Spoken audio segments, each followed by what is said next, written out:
പഴയ കാലങ്ങളിൽ മുഖം പോലും കാണിക്കാതെ വീട്ടുകാരും ബന്ധുക്കളുമായിട്ടുള്ള ഒരു വിവാഹം ഉറപ്പിക്കുകയും പൊരുത്തപ്പെടാവുന്നെങ്കിൽ പൊരുത്തപ്പെടുക, അല്ലെങ്കിൽ അടിമയെപ്പോലെ കഴിയുക, അതുമാത്രമേ ഉണ്ടായിരുന്നുള്ളൂ വിവാഹം കഴിഞ്ഞിട്ട് പോകുന്ന സ്ത്രീകളുടെ വിധി.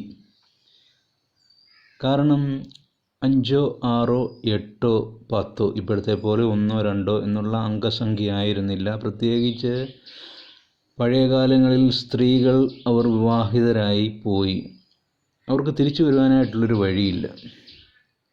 അപ്പോൾ ഈ അടിയും ഇടിയും കൊണ്ട് നിൽക്കുകയല്ലാതെ, മറ്റു പ്രശ്നങ്ങളും സഹിച്ച് നിൽക്കുകയല്ലാതെ അവർക്ക് തിരിച്ചു പോകാനായിട്ടുള്ളൊരു വഴിയില്ല. പക്ഷേ ഇന്ന് ജോലി എന്നുള്ള അവസ്ഥയിലേക്ക് വന്നതിന് ശേഷം, സ്വന്തം കാലിൽ നിൽക്കാം എന്നുള്ളൊരവസ്ഥ വന്നതിന് ശേഷം അതിനൊക്കെ ഒത്തിരി മാറ്റങ്ങളുണ്ടായി. സ്വാർത്ഥ താല്പര്യ വ്യക്തികൾ അവരുടേതായിട്ടുള്ള കാര്യങ്ങൾ നടക്കുവാനായിട്ട് അവർക്ക് തോന്നുന്ന രീതിയിലുള്ള വിഷയങ്ങളിലൂടെ സഞ്ചരിക്കും. അത് സാമ്പത്തികമാകാം, മറ്റു വിഷയങ്ങളാകാം, സ്വത്താകാം, സെക്സാകാം. അവരുടേതായിട്ടുള്ള വഴി നടക്കുവാൻ വേണ്ടി സ്വാർത്ഥ താല്പര്യത്തെ ഉപയോഗിക്കുന്ന സ്വാർത്ഥ താല്പര്യ വ്യക്തികൾ. അങ്ങനെ വരുന്ന സമയത്താണ് ഞാൻ പണ്ട് അതിനെക്കുറിച്ച് ഞാൻ മുമ്പ് വീഡിയോ ഇട്ടിട്ടുണ്ട്. അങ്ങനെ വരുന്ന സമയത്താണ് ഈ കോടതി ശിക്ഷാവിധി എന്നൊക്കെയുള്ള അവസ്ഥയിലേക്ക് വന്നത്. അതുപോലെ തന്നെ ക്രിസ്ത്യാനികളിൽ മിന്നുകെട്ട്, ഹിന്ദുക്കളിൽ താലിക്കെട്ട്, കെട്ടിയിടുക എന്നുള്ളൊരവസ്ഥയിലേക്കൊക്കെ വന്നതിൻ്റെ ഏറ്റവും പ്രധാനപ്പെട്ടതായിട്ടുള്ള കാര്യവും ഇതൊക്കെ തന്നെയാണ്. അല്ലെങ്കിൽ വിവാഹത്തിന് ശേഷം മക്കളെ നോക്കാതെ നിൽക്കുന്ന അപ്പൻ അമ്മമാർ ഭാര്യയെ ഉപേക്ഷിച്ചിട്ട് പോവുക, അല്ലെങ്കിൽ ഭർത്താവിനെ ഉപേക്ഷിച്ചിട്ട് പോവുക. അങ്ങനെയുള്ള വിശ്വാസ വഞ്ചന ലംഘനങ്ങൾ നടക്കുന്ന സമയത്ത് അവരുടെ വീട്ടുകാർ കെട്ടിയിടുക എന്നുള്ളൊരവസ്ഥ തന്നെ വരുത്തുന്നു. ആണിനെ പെണ്ണിനെ കൊണ്ട് കെട്ടിക്കുക, പെൺവീട്ടുകാർ ആണിനെ കൊണ്ട്, അവരെല്ലാം കൂടി കെട്ടിയിടുക. പട്ടി, പന്നി, പോത്ത് എന്നിവയെ കെട്ടിയിട്ടില്ലെങ്കിൽ എന്താണ് സംഭവിക്കുക?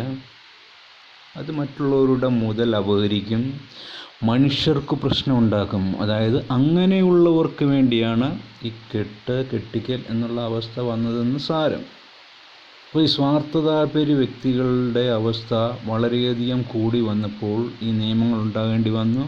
ഈ കെട്ട് നടത്തേണ്ടതായിട്ടുള്ള അവസ്ഥ വന്നു. ഞാൻ രണ്ട് കാര്യം ഇതിൻ്റെ അകത്ത് പ്രധാനമായിട്ടും പറഞ്ഞിട്ടുള്ളൂ. അതുപോലെ തന്നെ നമ്മുടെ സാമൂഹിക വിഷയത്തിൽ വളരെ പ്രശ്നങ്ങൾ നടക്കുന്നതായിട്ട് നമുക്ക് കാണുവാനായിട്ട് സാധിക്കും. ഒരു വിഷയം മാത്രമല്ല, പല വിഷയങ്ങൾ. പ്രധാനമായിട്ടും സ്വത്ത്, പണം, സെക്സ് എന്നിവ വെച്ചാണ് പലതരത്തിലുള്ള വിഷയങ്ങൾ ലോകത്തിൻ്റെ ആരംഭം മുതലേ ഉണ്ടായത്. ലോകം ഉണ്ടായ സമയത്ത് മനുഷ്യന് സ്വതന്ത്രമായിട്ടുള്ള അവസ്ഥയിലൂടെ നീങ്ങുക എന്നുള്ള അവസ്ഥയിലായിരുന്നു ലോകത്തിൻ്റെ ഘടനാ അവസ്ഥ ഉണ്ടായിരുന്നത്. അങ്ങനെ പോയാൽ മാത്രമേ ഏറ്റവും മികച്ച ഒരു ലെവൽ ഭൂമിയിൽ നിലനിൽക്കുകയുള്ളൂ. അത് ലോകം എത്രത്തോളം മാറി എന്ന് പറഞ്ഞാലും മികച്ച ഒരു ലെവൽ ഉണ്ടാകുകയുള്ളൂ. പക്ഷേ സ്വാർത്ഥപരമായ അവസ്ഥയിലേക്ക് പോവുകയാണ് എങ്കിൽ അതിൻ്റെ അവസ്ഥ ഭീകരമായിട്ടുള്ള അവസ്ഥയിലേക്ക് വരുമെന്നുള്ളതാണ് നമ്മൾ ഇന്നും ഇത്രത്തോളം കാലം പുരോഗമിച്ചിട്ടും അത് വളരെ വ്യക്തമായിട്ട് മനസ്സിലാക്കുവാനായിട്ട് സാധിക്കുന്നു. അതിൻ്റെ ഇടയിൽ പല വിഷയങ്ങൾ ലോകത്തിനെ മാറ്റിമറിക്കും. ലാസ്റ്റ് നടന്നിട്ടുള്ള കോവിഡ് പോലുള്ള വിഷയത്തിൽ തന്നെ ഒരു വിവാഹം എങ്ങനെയാണ് നടക്കേണ്ടത്, ഒരു മരണത്തിൻ്റെ അവസ്ഥ എങ്ങനെയാണ് നടക്കേണ്ടത്, മറ്റ് സാമ്പത്തിക ക്രമ ലെവലുകൾ എങ്ങനെയാണ് നടക്കേണ്ടത് എന്നുള്ളതിനെക്കുറിച്ചൊക്കെ മനുഷ്യന് പഠിക്കുവാനായിട്ടുള്ള പല ചിന്തകളും വിഷയങ്ങളും മനുഷ്യന് കാണാവുന്ന രീതിയിൽ ഇട്ട് തന്നിരുന്നു. പക്ഷേ ആ രോഗം കഴിഞ്ഞതിന് ശേഷം പിന്നെയും മനുഷ്യൻ പഴയ പടിയിലേക്ക് പോകുന്നു. അതുതന്നെയാണ് ഓരോ വിഷയങ്ങളും പുരോഗമനമായിട്ടുള്ള അവസ്ഥയിലേക്ക് പോകാതെ അവരുടേതായിട്ടുള്ള ചിന്തകളിൽ ഏറ്റവും മികച്ചത് എന്ന് തോന്നുന്നു. പക്ഷേ അതല്ല മികച്ചത് എന്നുള്ളതാണല്ലോ ഇപ്പം നടന്നുകൊണ്ടിരിക്കുന്ന ഓരോ അവസ്ഥകളും നമുക്ക് വർത്തമാന ലെവലിൽ മനസ്സിലാക്കുവാനായിട്ട് സാധിക്കുന്നത്. പരസ്പരം പൊരുത്തത്തോടു കൂടി കഴിയുക, അഡ്ജസ്റ്റ് ചെയ്ത് ജീവിക്കുക എന്നുള്ളിടത്ത് വരുമ്പോൾ മാത്രമേ ഉള്ളൂ ആണ് പെണ്ണ് എന്നുള്ള അവസ്ഥയിൽ മികച്ച അവസ്ഥ വരികയുള്ളൂ. കാരണം വ്യത്യസ്തമായ 2 പാരമ്പര്യത്തിൽ നിന്ന് വരുന്നിട്ടുള്ള വ്യക്തികളാണ്.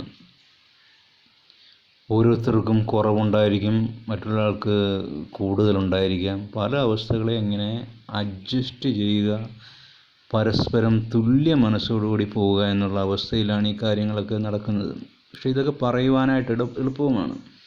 പക്ഷെ പ്രാവർത്തികമായിട്ടുള്ള അവസ്ഥയിലേക്ക് വരുമ്പോഴാണ് ഇതിൻ്റെ പ്രശ്നം പല നൂലാമാലകളായിട്ട് കിടക്കുന്നത്.